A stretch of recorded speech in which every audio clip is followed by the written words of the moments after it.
Hi everybody, it's Jake here from SimRacing Enthusiast Reviews channel, and what do we have here? This is a direct drive base from SimMagic, Alpha Mini, and mini it is. Let's see how small it is, and it's not very light, you can feel the weight, but it's one of the smallest bases I've ever used. Of course, you will compare it to Moza R9, which is actually smaller.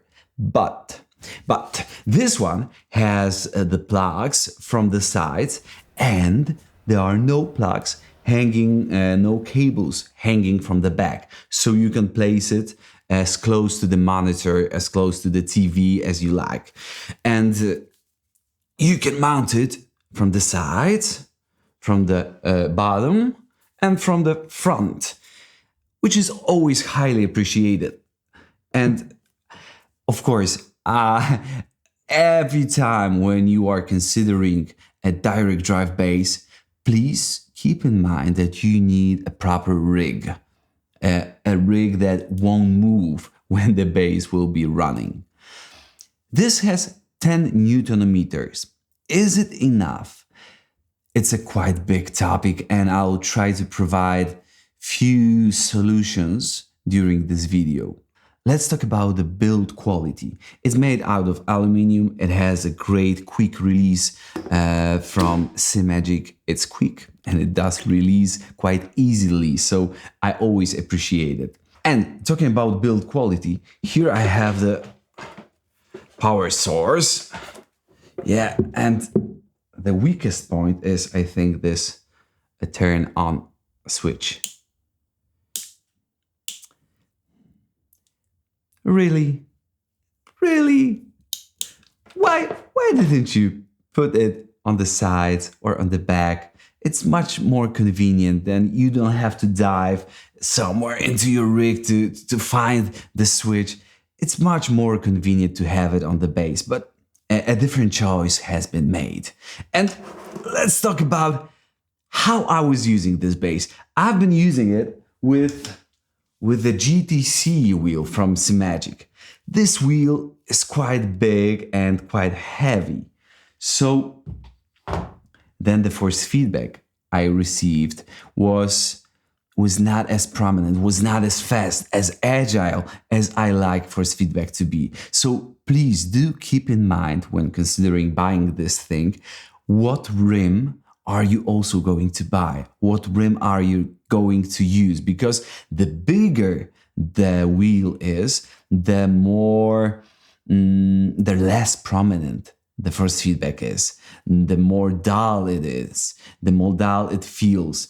And the smaller the diameter, the more agile and quick the force feedback becomes, even though it's the same 10 Newton meters. And the same thing goes with the weight of the wheel. The heavier the wheel, the more hard job it is for the base to rotate it. And again, the lighter the wheel, the faster it becomes. So yeah, I think the amount of force feedback, 10 Newton meters, is it good enough? I think it depends on which rim will you choose. So I tried it in iRacing, and of course I've set up to 10 Newton meters, and I was trying to find the most immersive feeling for me, and I had to dial the base very high, and I began to clip the force feedback, so I had to back off a little bit, and then it was hard to me to find, you know, the good feeling I have in my SimRacing 2 Pro or in the Acetec base. And I found out that if I turn higher on the minimum force feedback, then it becomes much better. So I changed it to, I think, 3%, and it became much more talkative, and it became more to my liking. So yeah, I recommend this setup to dial up a little bit the minimum force feedback. And again, it was a great experience to use this base.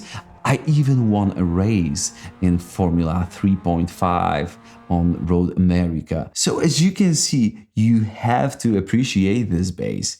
It's not bad, even though it's an entry level from SimMagic. You can win races with it. So jokes aside, I tried to use it also in Assetto Corsa, and it was much stronger there.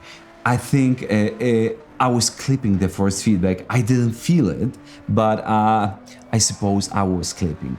But it was a great driving experience. And again, I think about a lot of people who don't use the force feedback meter, any software to measure if you clip the information, because you can go to the limit of the base, and if you are on the limit all the time, you don't know what can happen. I would recommend always to use any software that will measure how much of the wheel force are you using. In iRacing, it's quite easy to see it, but in other sims, you have to do a special job finding a software, finding a plugin to measure how much force feedback are you really using. But I had a great time using it in Assetto Corsa, driving through the Zandvoort with a Lotus, and it was a great time. I think I really like driving weaker bases on Assetto Corsa. I think it provides great experience.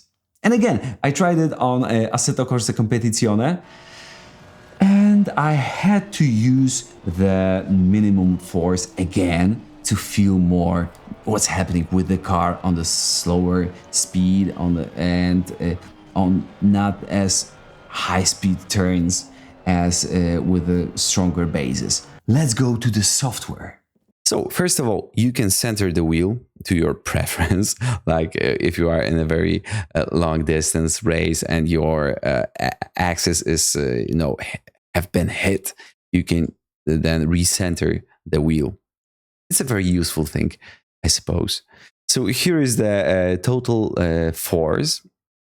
I think I always recommend to use 100% of it, and then in the simulator you can adjust to your preference, but always keep it at 100% here. Why not? Why wouldn't you? Here is a smoothness level, and I recommend to use it on 4 and 5, 6, because lower than that, I felt like the force feedback is a little electric. Like, it's strange. It feels strange. It's too electric for me. And again, on the other side, on the other end of the spectrum, I feel like it's too dull. It's not as prominent, as rapid as I would like it to be. So for me, 4 is the most optimal. Now, vehicle suspension. This is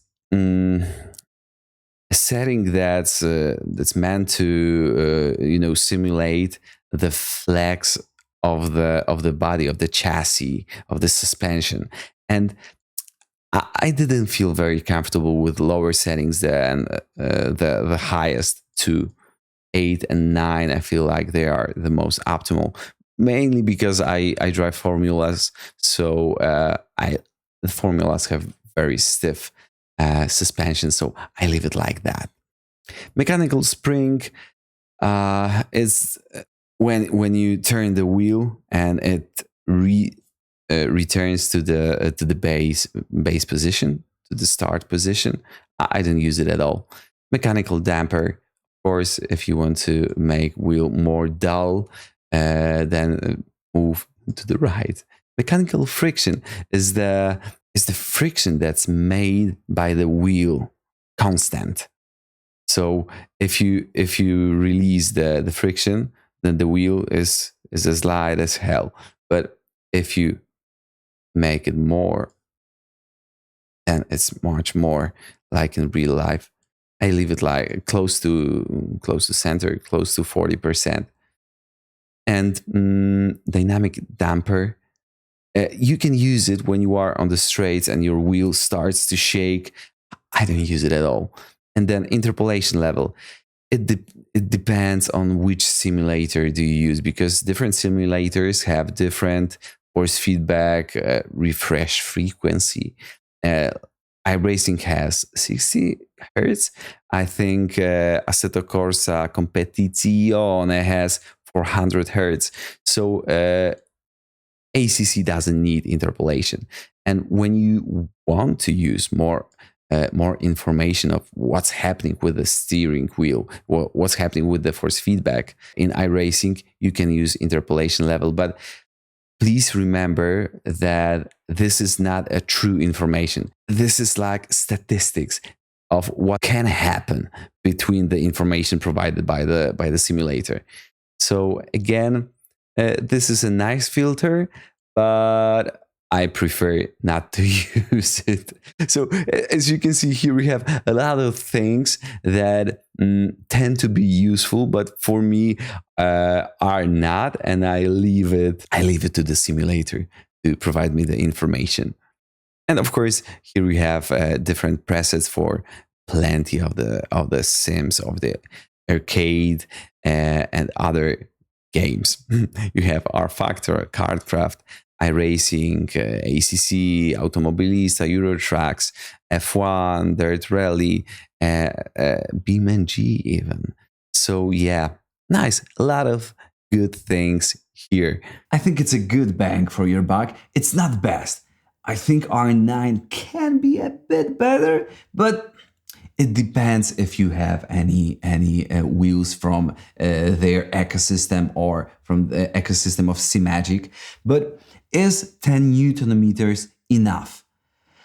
I'd say it's a bare minimum for me. I wouldn't go below that for a daily basis. I had to trim the minimum force feedback higher than in other bases, but I had a great time.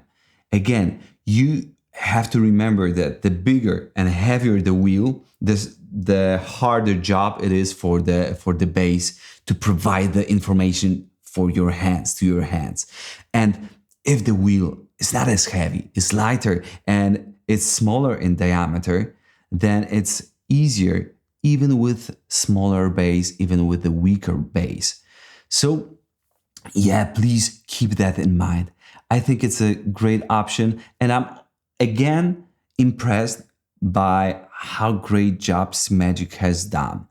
And for sure, I will do a big comparison between SimMagic, Fanatec, and Moza, and maybe other companies that will provide gear for me to for reviews. But the video will be in anytime soon. I just need some free time between my racing, my job, my family, and other stuff that's going on in my life. But there will be a comparison, believe me.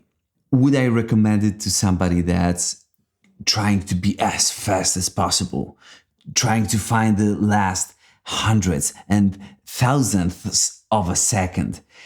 Probably not, because those people are looking for the best experience, the quickest base, the most agile, the great information that's coming from Aztec 27 Newton meters, or the bases from SimiCube. This is not as good as that, but SimMagic Alpha Ultimate is much more agile and much more quick to provide you with the information. So the fastest people that are trying to find the last seconds in their lap times, no, rather no. I don't think so. But other people, which I think is 99% of sim racers, I think this is a great option. Guys, what do you think about this base? Have you tried it? Please write down in comments how can I improve my videos, and let's talk a bit there. Guys, thank you very much for this one, and I hope to see you on the next ones quite soon, hopefully.